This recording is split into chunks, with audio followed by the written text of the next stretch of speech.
ونصلی علی رسولہ الکریم۔ السلام علیکم ورحمۃ اللہ وبرکاتہ۔ ناظرین، آج کی اس ویڈیو میں آپ کے سامنے نماز کی دوسری شرط بیان کروں گا۔ ہم نے پچھلی ویڈیو میں آپ کے سامنے نماز کی پہلی شرط طہارت بیان کی تھی، اور اب دوسرے نمبر پر جو شرط ہے وہ میں بیان کروں گا۔ انشاءاللہ تعالیٰ اگر آپ اس کو شروع سے لے کر آخر تک سنیں گے، آپ کے علم کے اندر اضافہ ہوگا۔ دوسری شرط ہے ستر عورت۔ عورت بدن کے اس حصے کو کہتے ہیں جس کا چھپانا فرض ہے، اور ستر کے معنی ہے چھپانا۔ مرد کے لیے ناف کے نیچے سے گھٹنوں کے نیچے تک کا حصہ عورت ہے، اور اس کا چھپانا فرض ہے، خواہ نماز میں ہو یا بیرون نماز۔ ناف عورت میں داخل نہیں، اور گھٹنے داخل ہیں۔ ناف کے نیچے سے گھٹنوں کے نیچے 9 عضو ہیں جن کا شمار اور ان کے تمام احکام کو وضاحت کے ساتھ اعلیٰ حضرت نے بیان فرمایا ہے۔ یعنی ناف کے نیچے سے گھٹنے کے نیچے تک مرد میں اعضائے عورت 9 ہیں جن کا چھپانا فرض ہے۔ ان میں سے اگر کسی عضو کا چوتھائی حصہ اتنی دیر تک کھلا رہا جتنی دیر 3 مرتبہ سبحان اللہ کہا جا سکتا ہے، تو نماز جاتی رہے گی۔ اسی طرح اگر قصداً کھولا اور فوراً چھپا لیا تب بھی نماز جاتی رہے گی۔ اور وہ 9 عضو یہ ہیں: ذکر اور انثیین، یہ دونوں مل کر ایک عضو ہوئے۔ دبر یعنی پائخانے کا مقام، اور ہر ایک سرین جدا عورت ہے۔ ہر ران جدا عورت ہے۔ چڈھے سے گھٹنے تک ران ہے، گھٹنا بھی اسی میں داخل ہے، الگ عضو نہیں۔ ناف کے نیچے سے عضو تناسل کی جڑ تک، اور اس کے سیدھ میں پشت اور دونوں کروٹوں کے جانب سب مل کر ایک عضو ہے۔ اور دبر و انثیین کے درمیان کی جگہ بھی ایک مستقل عورت ہے۔ آزاد عورتوں کے لیے کیا احکامات ہیں شرعاً، اس کی وضاحت میں آپ کے سامنے بیان کروں گا۔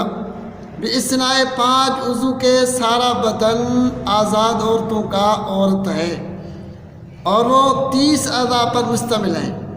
ان میں سے جس کی چوتھائی کھل جائے، نماز کا وہی حکم ہے جو اوپر بیان ہوا، یعنی نماز نہیں ہوگی۔ سر یعنی پیشانی کے اوپر سے شروع گردن تک، اور ایک کان سے دوسرے کان تک، یعنی عادتاً جتنی جگہ پر بال جمتے ہیں بال لٹکے ہوں، دونوں کان، گردن، اسی میں گلا بھی داخل ہے، دونوں شانے، دونوں بازو، اسی میں کہنیاں بھی داخل ہیں، دونوں کلائیاں یعنی کہنی کے بعد سے گھٹوں کے نیچے تک، سینے یعنی گلے کے جوڑوں سے دونوں پستان کی حد زیرین تک، دونوں ہاتھوں کی پشت، دونوں پستانے جبکہ اچھی طرح اٹھ چکی ہو، ورنہ سینے کے تابع ہیں، جدا عضو نہیں۔ اور ان کے درمیان کی جگہ سینے ہی میں داخل ہے، جدا عضو نہیں۔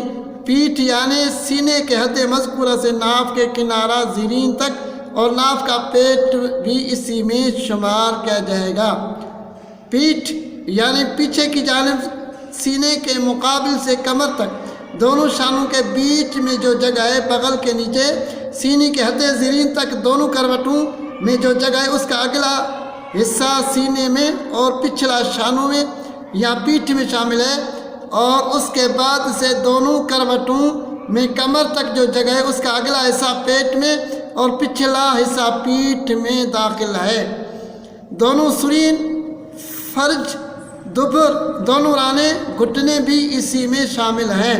ناف کے نیچے پیڑوں اور اس کی متصل جو جگہ ہے اور ان کے مقابل کی جانب سب مل کر ایک عورت ہے۔ دونوں پنڈلیاں، ٹخنوں سمیت دونوں تلوے۔ باندھے کے لیے اعضائے عورت کون سے ہیں؟ اعضائے عورت یہ ہیں: سارا پیٹ اور پیٹھ، اور دونوں پہلو، اور ناف سے گھٹنوں کے نیچے تک، جس میں 7 عضو ہوتے ہیں۔ اتنا باریک دوپٹہ جس سے بال کی سیاہی چمکے، اگر عورت نے اس کو اوڑھ کر نماز پڑھی تو نماز نہیں ہوگی جب تک اس کے اوپر کوئی چیز نہ اوڑھے جس سے بال وغیرہ کا رنگ چھپ جائے۔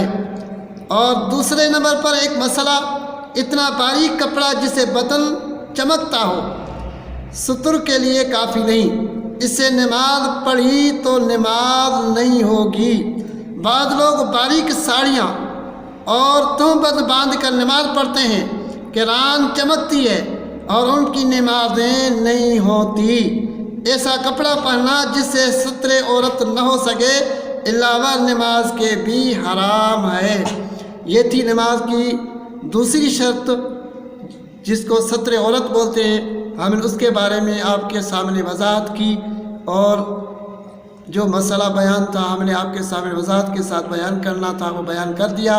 ہماری یہ ویڈیو آپ شروع سے لے کر آخر تک سنیں گے، انشاءاللہ العزیز آپ کے علم کے اندر اضافہ ہوگا۔ اگر آپ نے ہمارے اس چینل کو سبسکرائب نہیں کیا، اب ہمارے اس چینل کو سبسکرائب کریں۔ السلام علیکم ورحمۃ اللہ وبرکاتہ۔